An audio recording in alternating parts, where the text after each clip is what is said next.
Welcome to the Sacred Thoughts Podcast. This is a safe place for us to talk about the things we don't speak of. Join me, your host, Karen Schock, as we discuss some of our deepest longings, craziest fears, and biggest questions.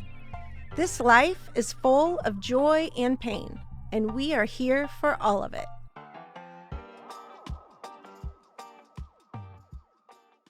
Hey, okay, welcome back. We have taken a 5-minute break. You all have taken a week break, and we are here. I'm here again with my bestie, Amy Heilshorn. It's a great last name, by the way. Thank you. I grew up with that last name, and I was very happy to switch over to Schock because it's very easy to spell compared to Heilshorn, which with my book, Too Much and Not Enough, the girl that's reading the Audible, we're having a hard time with her pronouncing Heilshorn. Really? I need to get back with her on that. Yeah.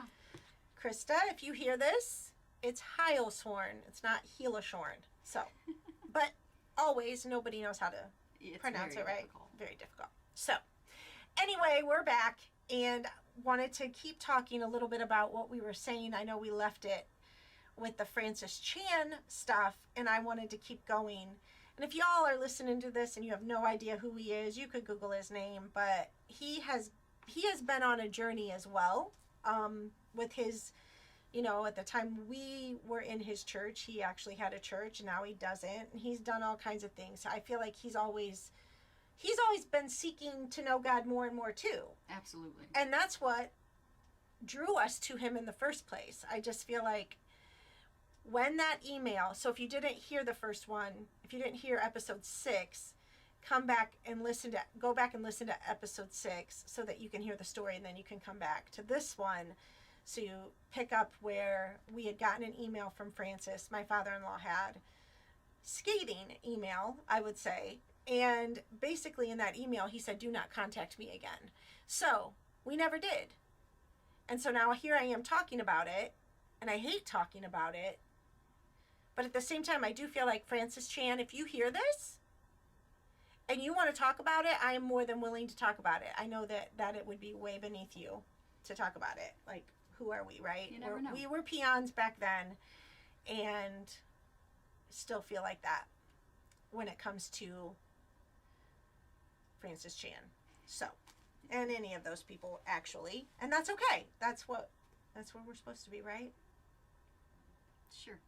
So let me tell you this, though, as far as the actual pastor and the rest of the church, that when that church split happened in December, 9 months later, we found another church, by the way, because you know what we had to do? We had to go look for a church that was still Reformed and loved John Piper, but we also needed it to have elders and gray-haired men. That's where we thought the problem was. Right, we didn't have any elders, which is true. We didn't have any elders. Right. However, we found out just having elders may not help the situation. Because you know what? You might get some elders that are just a bunch of yes men too. Right? Yes. Here we are. So we found another church, and hindsight is 2020. Oh man, I'm seeing that pattern. And it's like, if we only could have recognized it sooner, what the actual issue was. But that's okay. It's a journey. It's a story to tell. Yeah, and I think when I'm telling our story, I think the main thing I want people to know, because in the world of deconstruction, so when you hear that word, if you don't know what that is, that's a big buzzword right now in the Christian evangelical world, that, deconstruction is so horrible, like we're deconstructing our faith, and you'll end up, leading others astray. You're going to go astray. You're going to go to hell, and all of those kind of things. And my deconstructing of my faith started in, I would say, 2012 or so, even maybe 2010 was when I first started having real questions. But here's my thing, and tell me, Amy, if you think this is true. And we'll go back to the cornerstone thing too, but we went so deep. Like, because people can tend to say, I don't know if you all who are listening have heard of Alyssa Childers. She's now another big name who's out there writing books against deconstruction and progressive Christianity and all of these things and saying how dangerous it is. And what she's doing is actually putting a wedge between families, because she's making families, maybe parents of children, scared that their kids are asking questions and how dangerous it is to ask questions and all of these kind of things. So instead of parents or family members wanting to listen to those of us who have the questions and wanting to talk it out, they just get scared and walk away and think that maybe we never had faith. And that's what's crazy, right? Absolutely. That anybody would look at us and say, oh, well, you must have never been a Christian then. If you have these feelings about hell, or you have these, you don't believe in rapture theology. They're just very quick to write you off. Yeah.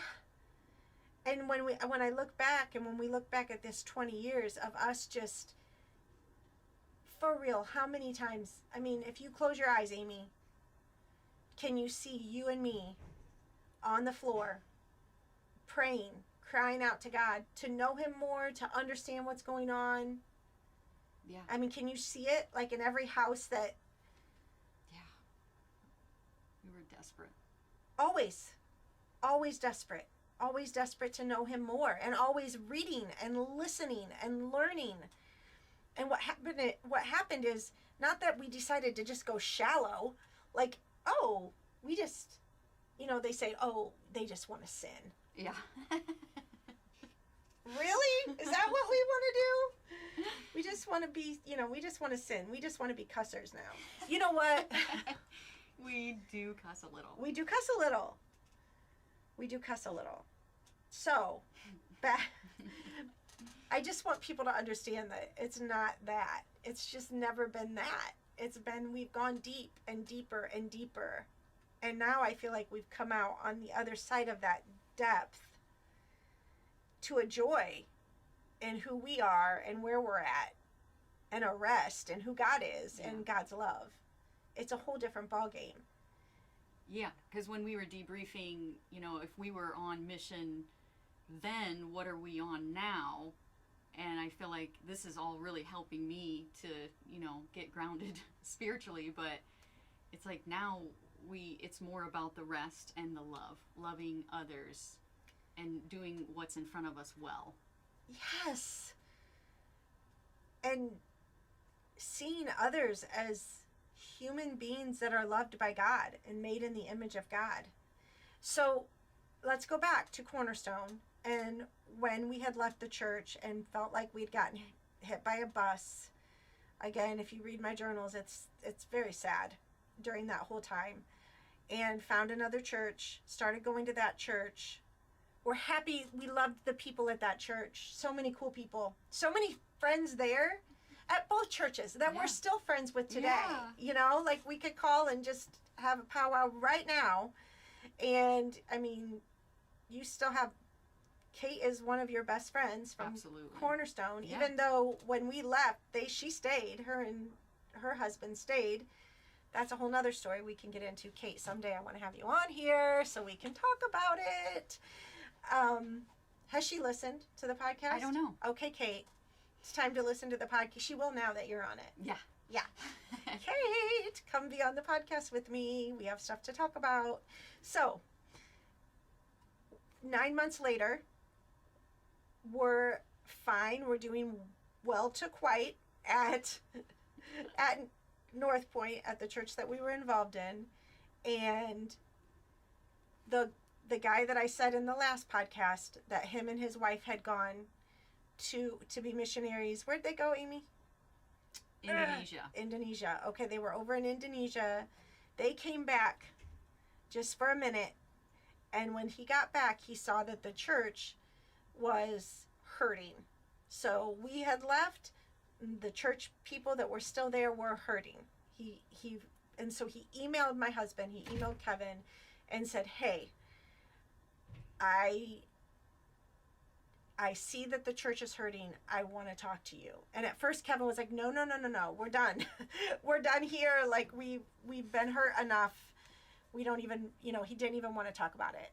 And Corey said, look, let's talk about it. So they met at Panera. Mm-hmm.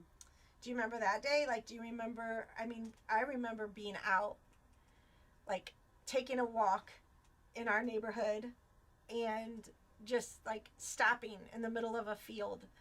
The trail in our neighborhood and was by a field, and I got on my face in the field and begged God, like, let our side of the story be heard. Please, God, let Corey hear what Kevin has to say. And he did. Kevin came home and said, Corey was like, thank you. I never knew any of that happened. Thank you for your side of the story. We were so thankful that he heard our side. Finally, thankful to him. One person. We just wanted one person to hear it. And it was 9 months later. We had moved on, felt like we had moved on. And he went back and talked to the pastor. And then probably, I don't know, a week later maybe, we got an email from the pastor saying, and that it just said in the subject, I was wrong. And it was this beautiful email saying he was sorry and that he was wrong and that should have never happened. And by that time, we were already very invested in this new church. Or I think we probably would have went back, Yeah. Like we were friends with those people. And I actually ended up going and babysitting for their women's ministry. I would go and babysit on Tuesday mornings for their women to have a Bible study. Like we were... Forgot. Yeah. We were still friends with them and are still friends with them to this day. And everybody that's in that church. But it was just... Church is hard. It can be really hard. Yeah. And then there was North Point. Is there anything and then there were two. And this is the one that I talk a lot about in the book. I don't talk that much about Cornerstone in my book, but I do talk a lot about the stuff that went down at this church because this one was way more controlling. Yeah. Way more authoritarian. We wanted to go down. Do you remember the time we wanted to go down and help with the homeless? And we found a building. We were thinking about starting something. And we were working with another ministry, and we talked to our pastor about it, and he was like, I will check this out myself. He's like, me and Chad, the deacon, we will go down there, and we will make sure that these people that you've met that they line up with us theologically. And we're just like, gosh. Like, and we knew at that point, then it's not going to happen, because... He just wanted to control it. Always wanted to control everything. Do you remember our Bible studies? We did, again, John Piper, Don't Waste Your Life. We did that one. We did Knowing God by J.I. Packer. We did with the women. With Whitney? Yes. Yes. Yes. And we would go in and sit in there and we would just feel like failures always.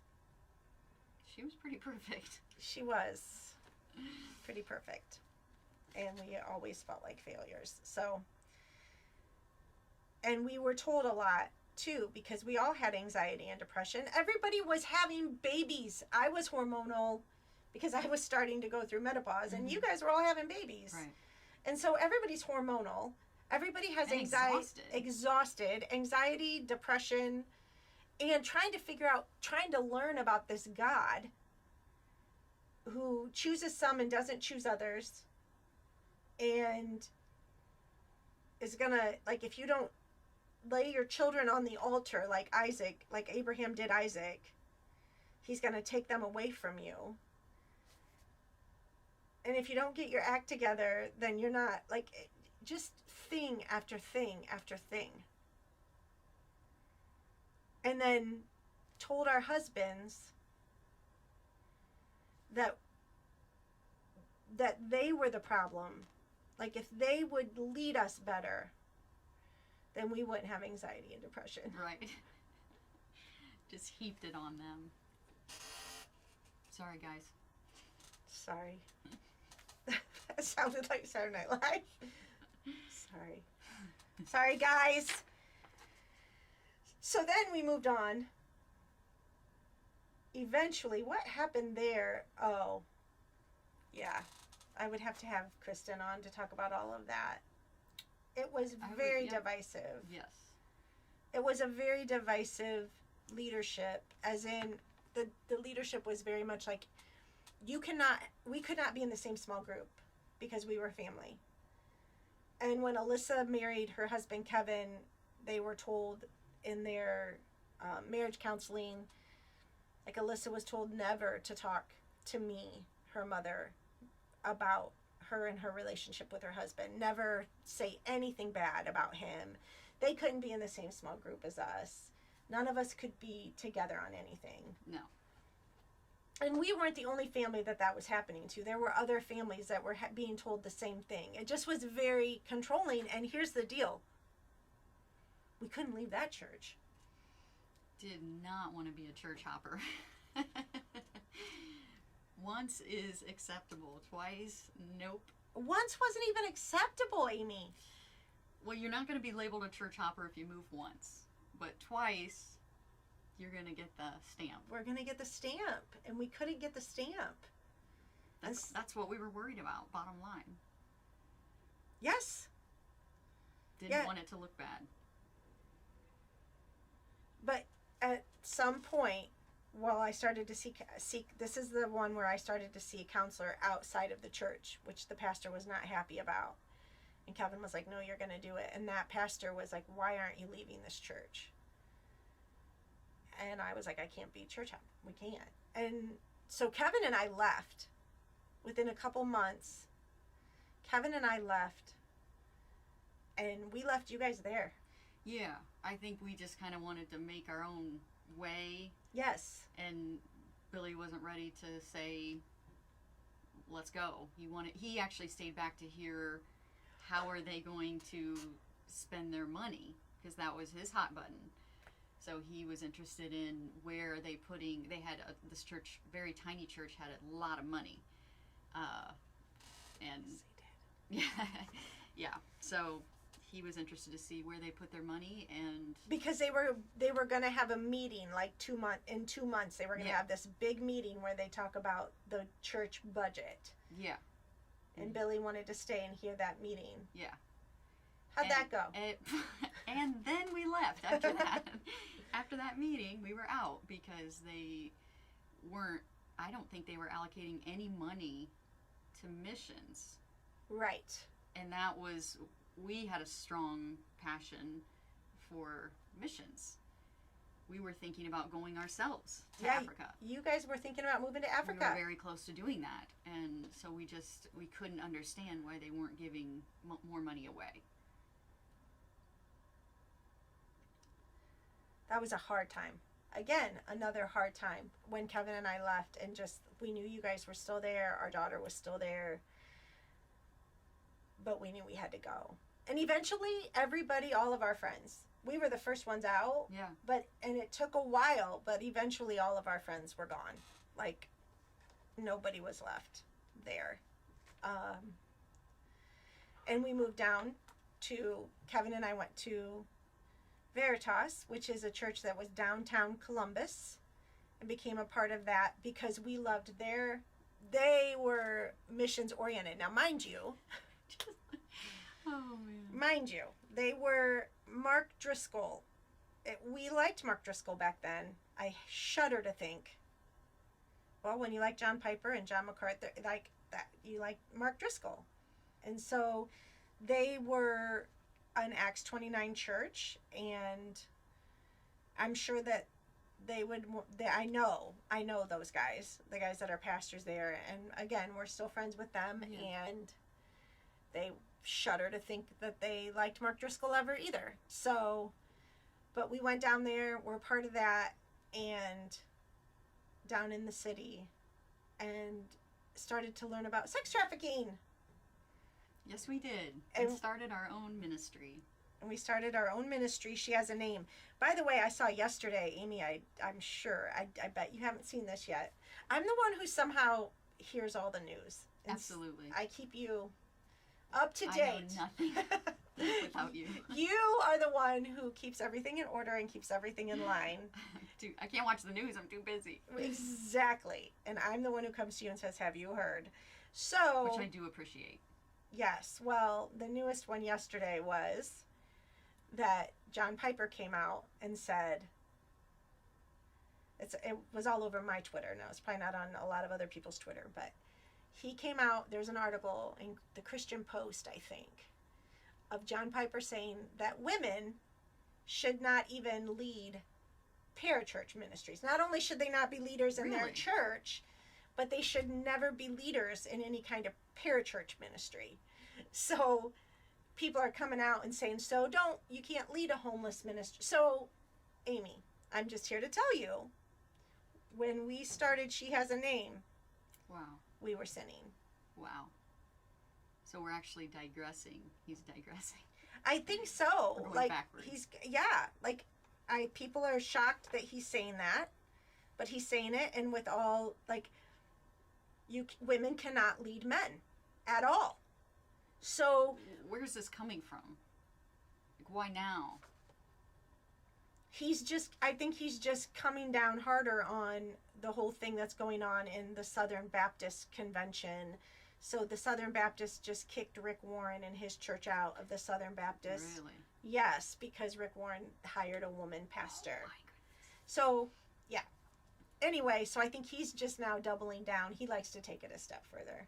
Wow. We like drama. John Piper's a little dramatic. So no wonder we liked John Piper. But it's like, if you zoom out and you look at all these ministries that are being women-led, if they collapse, does he care about the people that are being ministered to? Like, they're going to lose. Everyone's going to lose. Everybody, right. Who's going to win here? God? That's God a great pleased? question. It's just sad. I don't think it's the right focus. No. Clearly not. I mean, think about all of the ministries, and that's what people are saying, like the homeless ministries and they were even saying like the children's ministries and that kind of stuff, like women should not be leading anything. So even for me, like I stood up, and I've said this before, but just a month ago, it hasn't even been a month yet, has it? Where I spoke at Awaken, and I spoke in front of men, and I stood up there and I told them, like, don't listen. If you think this is a sin, stand up and walk out, number one, or just know I'm only telling stories. I'm not going to teach you anything. You got a real kick out of that. I'm not going to lead anything here. But I think about what I've been doing even with my book and with this podcast. Mm-hmm. And I have men who are helping me. And I'm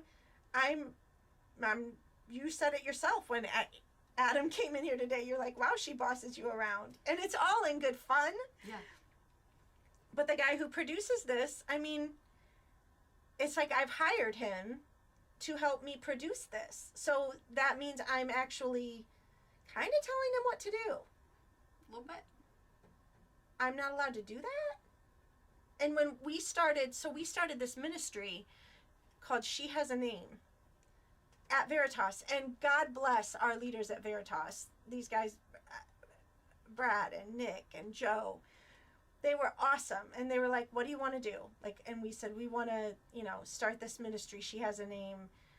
Long story, but we wanted to help women in Columbus that were being trafficked, and also women around the world and young girls around the world that were being trafficked. We wanted to shine a light into the darkness of these things.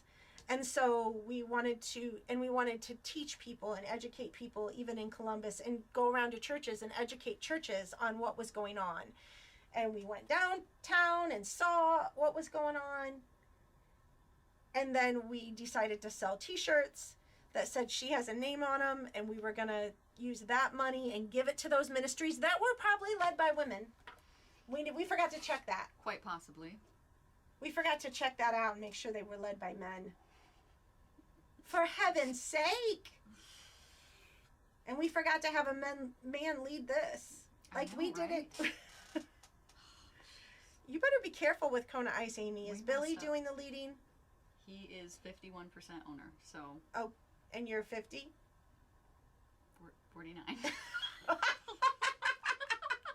Yes. I'm not real good with math, but that's the way That it would comes be out. it. Okay. Are you being serious? Yeah, but actually I'm 51 on our coffee trucks, I believe. So Oops. don't tell anyone. That's a sin. That's a sin. That's a spank. Okay, so yeah. So we led She Has a Name. You and me, I would say. I mean, we had the overseers. Our church oversaw it. But they were gracious and let us do what we needed to do. Yeah. Right? Yeah. And it really blew up. Like nationally. It's still going. I forget how it blew up. It was just a good name and everybody loved it. Right. So they bought the t-shirts all over. I sent them all over the world. Yeah, Amy was the church sender out, or the t-shirt sender outer. And so she did a fabulous job with all of that. You were going to the post office Yeah. all the time. Oh yeah. Sending out t-shirts because it kind of got on the internet and people were buying them. We had people in Australia, It took off. England buying these t-shirts, and then we got to give the money to whatever organizations we decided to give them to. Again, probably women-led organizations that we just didn't know about. But then we had this thing that we decided to have a night of hope. And we called it, that's what we decided to call it, is the Night of Hope. And what we wanted to do is have a big night where we had those 3 organizations that we were giving money to come in and educate and tell us about what's going on in their ministries. And then people could give to those ministries. And we also had, we sang and Speakers. and prayed, and a lot of prayer for these things, and then giving money to these things. We had all kinds of like booths and things set up. It was a whole heck of a lot of fun, and we were kind of in charge. Yeah, we were. And do you remember the day of? So we had stuff going on outside. We had food, we had vendors, we had all kinds of things. We bit off more than we could. Too much. And it wasn't supposed to rain. There was maybe an 8% chance of rain. Mm-hmm. And it started at 4, and then the program was going to start at 6:30 or something like that, if my memory serves me correct. But at about 5 o'clock, the thunderstorms roll in. We had no idea what to do. People were scrambling. All of our volunteers were bringing everything in, bringing all the food in. And Amy and I went upstairs of our, in our church building. We went upstairs and we got underneath the desk table. We did not get on our faces. We got under, because sometimes when you get under, it just feels good. And we just sat in there and stared at each other. And I was pitting out. Yes. So we were trying to sop it up. Oh my goodness, because I had to speak. I had to get up in front of people, and we had these cool shirts that said something really cool on them. She Has a Name, but something about hope, I think. Yeah. What did they say on them? It wasn't Night of Hope. It was something fun. Let Hope Rise, I think. Oh, okay. Yeah. We sang that song, and I loved the shirt. It was a light blue, because that's my favorite color. And I had big pit. Yep, so we were trying to fan that out. And probably 2 weeks later or so, one of the guys, one of the organizations that was an international organization, and he was there, Ralph from As Our Own, came and spoke, and then his assistant, administrative assistant was there with him, and she emailed you, I think, or maybe you were on the phone with her, but said, how did you guys keep it together? I mean, you and Karen, you just were so calm. And I mean, I admire your faith so much. Did we confess at that point? Or You did. We told her. Yes. Yeah. We shouldn't have been running it. It should have been a man. Who knew? That was the first mistake. That was it. That's why we were so not calm and under the desk. And I think I found another t-shirt. I think that's what happened. I put on a different t-shirt. Yes. And I was okay then You to were go fine. up front. You And recovered. lesson learned, we go with black. Black is a good color. Yeah. Or you wear something over your shirt so that, you know. And note to self, let the men lead. Yeah. And one more story, then we went into America. Can we just talk a little bit about? Sure. It's a crazy story. We met her through She Has a Name, Yes. right? Yes. And just to be clear, this girl's name was America.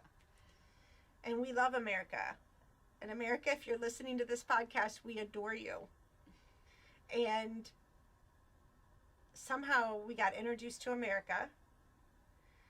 And she wasn't pregnant when we got introduced to her. Just going through the foster care system at that time. Or was she? I thought she was, and that's why she needed help. She needed to start getting more stable. Okay. And you want to tell us about that, Amy? Tell us the America story. Tell us the story of America. Well, there's a lot to it. But I do remember her needing some place to stay, and we said, we can work it out. We have 2 full bedrooms and four people in the house. We were not living together. No, at that time we were apart. Same street, though. We Same. did live on the same street. Yep. And yeah, between Billy and I and our 2 daughters, we just... Where did our daughters go? I don't remember. They were in our room? They went in our room. Of course so they that did. America could have a bedroom. And we just really wanted to minister to her and help her out before the babies came. And So you had her when she was actually pregnant. Yes.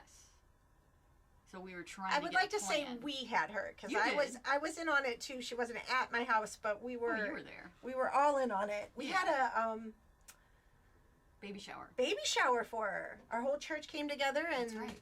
because she wasn't just having one child, She was having twins. she was having twins. But she was supposed to be out, I believe, by the time the twins were born. Okay.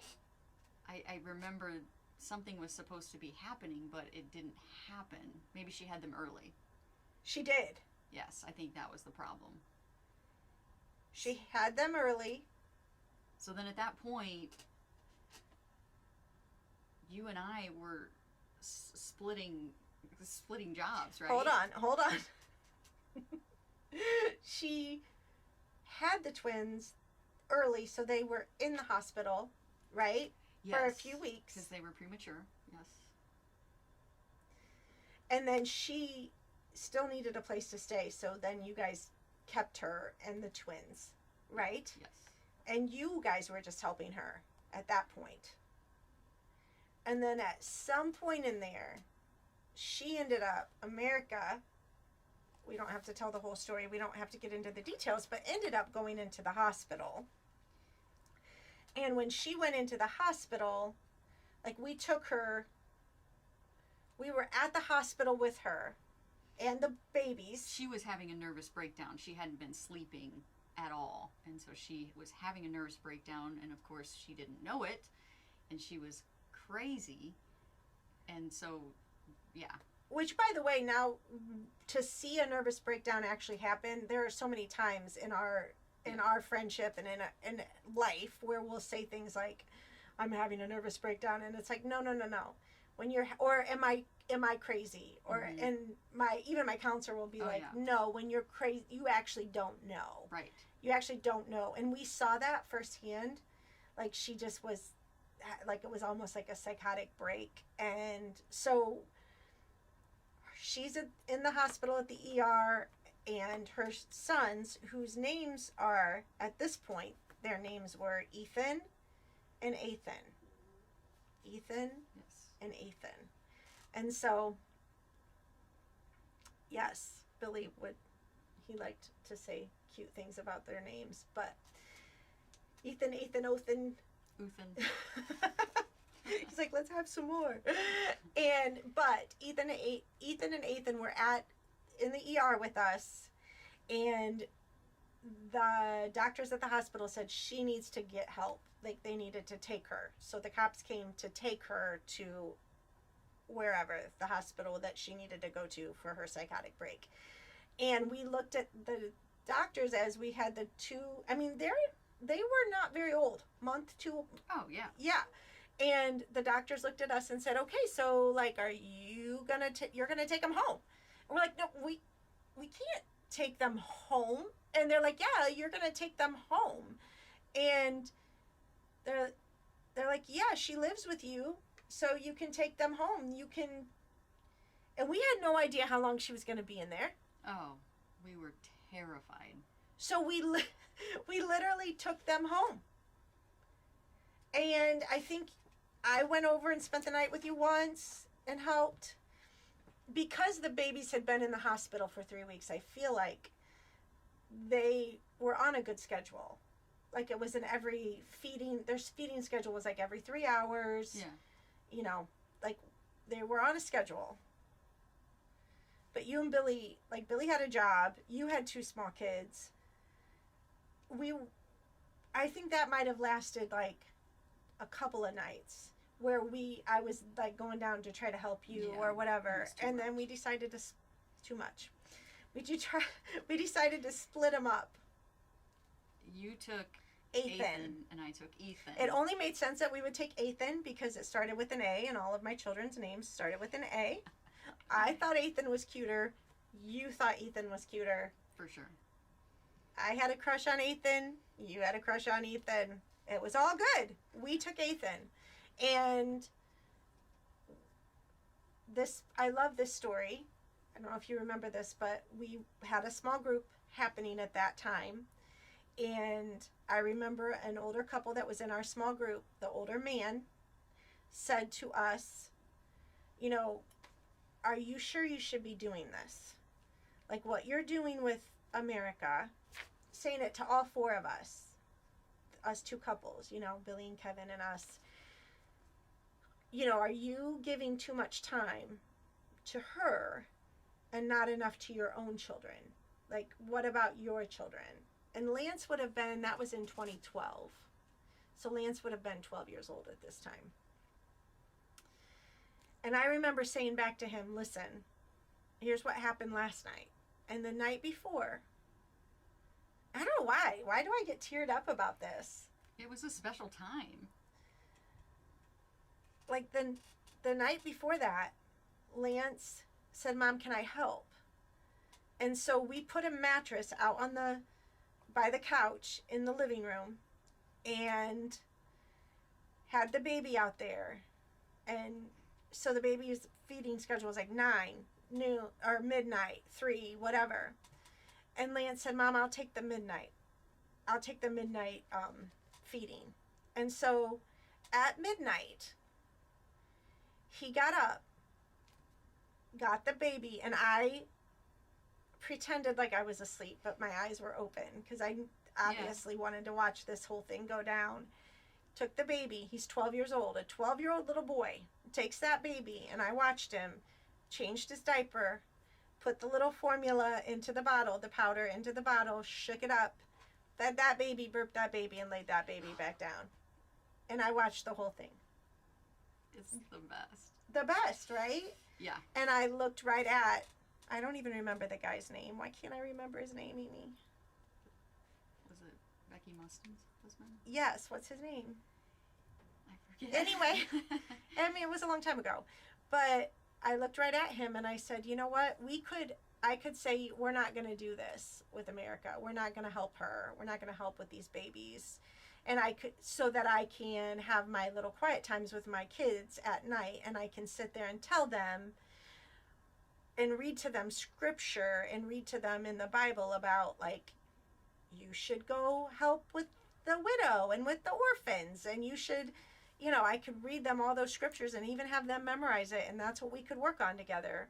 Or you could actually do we it. could actually do it. What if we actually did it? What if I actually showed them what it meant to have the homeless live with you and feed the orphans and take care of the widows? And we did it. And that's a memory that, one of my favorite memories. He's going to be a great dad. Ah, Lots of experience. Totally love to watch him with kids, and all of our kids with kids. We lived with you guys twice. So, yeah.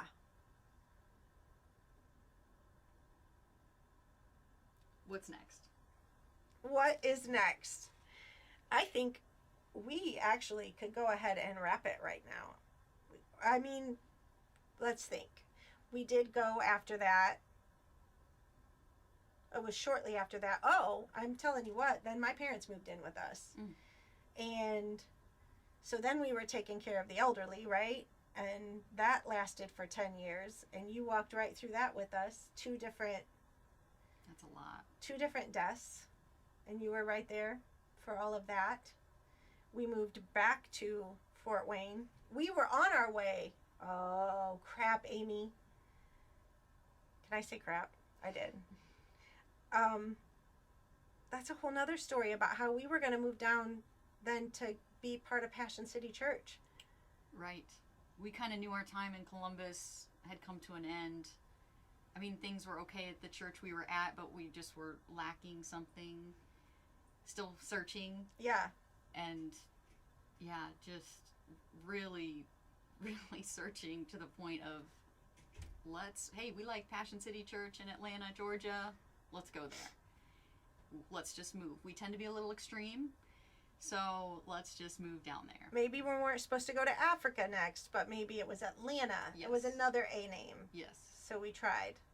Our husbands, Billy had several interviews. Yes, at corporate Chick-fil-A, we were very close to getting that job and moving down there. And then he didn't get the job. Thank you, God.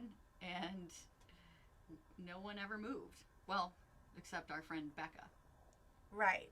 So we had one of our college students she was like, if you guys are all going to move down to Atlanta, I'm going to move down to Atlanta too. And we were friends with Louie and Shelley Giglio, enough that, like, we knew a lot of the leaders and a lot of the people there. So we got Becca hooked up with some of the leadership there.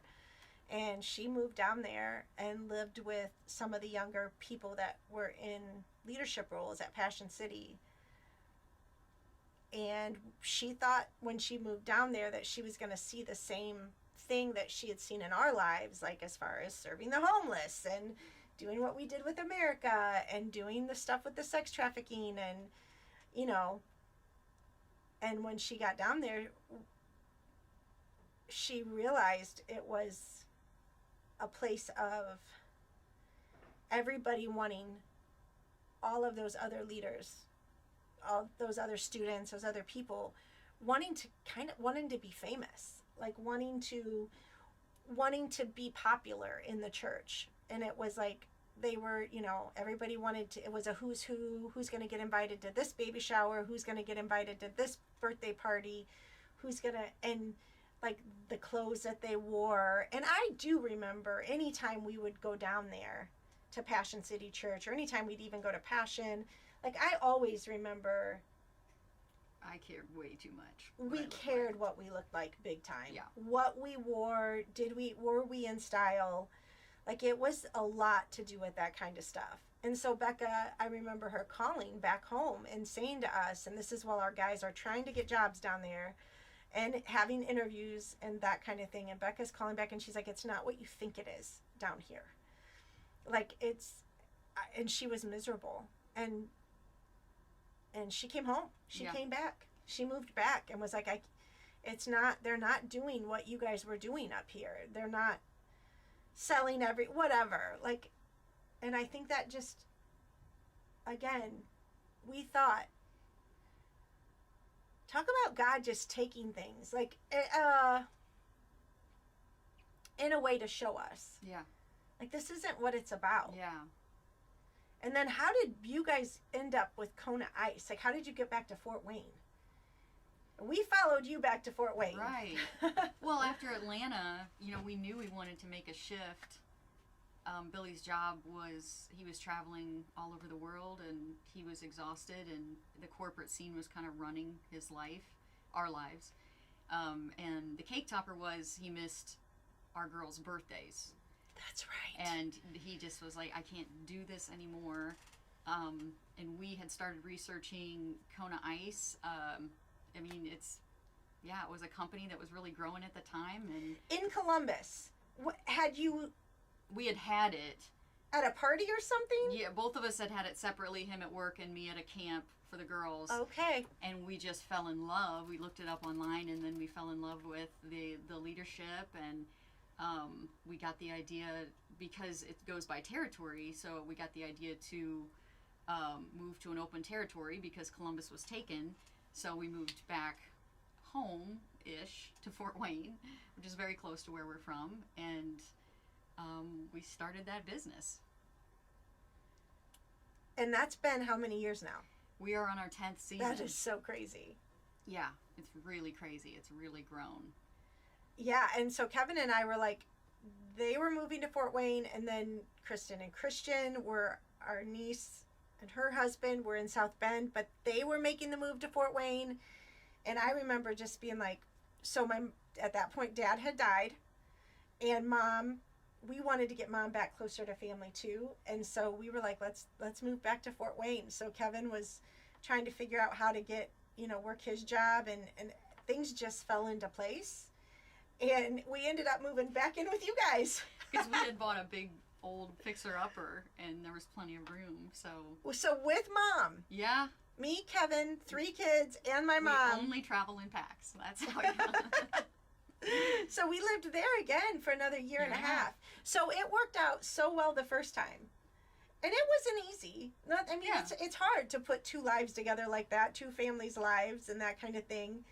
But we did it again. Yeah. And my kids loved it. Your kids have so many good memories of it. Yep.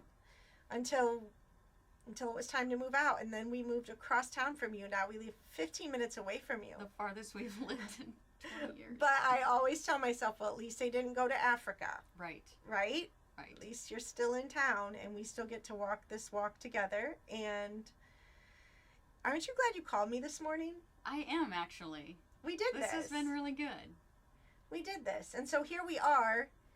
And, we could talk about the state of our faith today and how we talk about life and talk about God. What's the state of your faith today, Amy?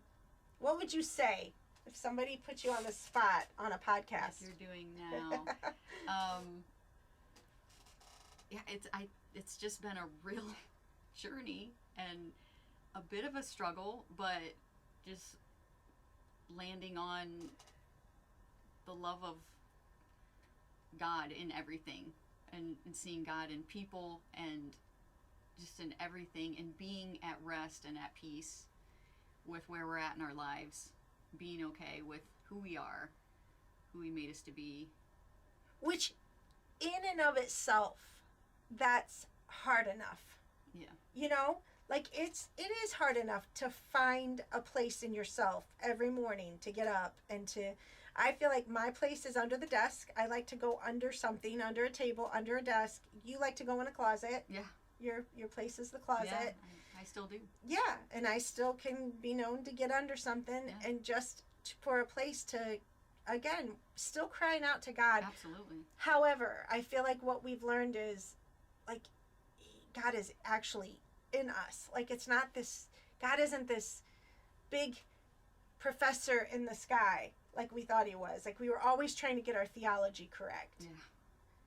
And here's our parents, your parents, my parents, these people who are living these simple lives and loving God and loving people, and we're like, oh,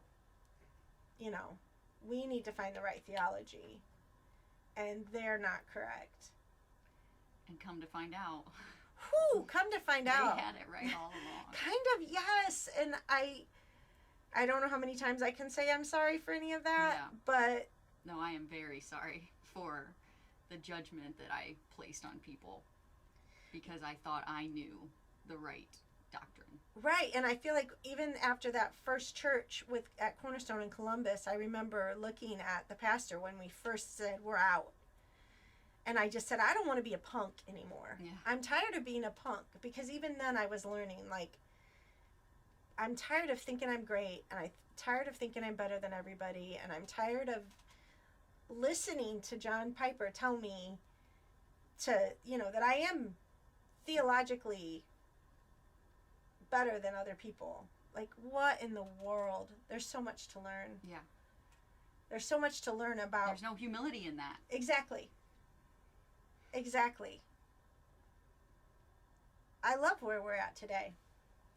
And so here we are. Okay, we're done. We got to be done. That's my producer back there. We're done. We're done. You guys, next week. I want to thank our production company, Coraggio Media, and the WELT 95.7 studios in beautiful downtown Fort Wayne. Please make sure you subscribe wherever you get your podcast. And find us on YouTube. Hit the subscribe button and make sure to leave us a 5-star review. Also, you can find us on Facebook, where we will be free to discuss all of our sacred thoughts. To share your stories, please email me at the link below. As always, thanks so much for listening, and we will see you next week when we will talk more about our deepest longings, craziest fears, and biggest questions.